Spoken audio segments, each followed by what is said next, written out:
আসসালামু আলাইকুম। Hello viewers, দেখেন আমি আবার আমার ধানের প্রজেক্টে চলে আসছি।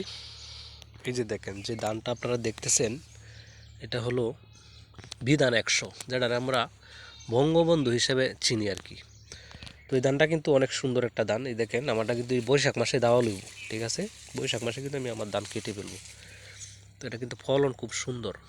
আবার ওটার ধান মানে ওটার চাউল, ওটার ভাত খাইতে কিন্তু অনেক সুস্বাদু, অনেক ছোট্ট এবং চিকন একটা চাল, যেটা আপনারা যারা না খাইছেন তারা কিন্তু বুঝতে পারবেন না। তো একবার টেস্ট করে দেখবেন, অন্য অন্য চালের সাথে কিন্তু অনেক একটা সুস্বাদু একটা চাল। তো বিওয়াস, অনেক সুন্দর একটা ধান কিন্তু। দেখেন আমার জমিন আমি করছি, তো আপনারা চাইলেও সেটা করতে পারেন। বিধান 100 বঙ্গবন্ধু নামে যেটা পরিচিত, ঠিক আছে? দেখেন ফলন খুব সুন্দর ফলন হয়েছে। তো বিওয়াস, সবাই ভালো থাকবেন। আসসালামু আলাইকুম।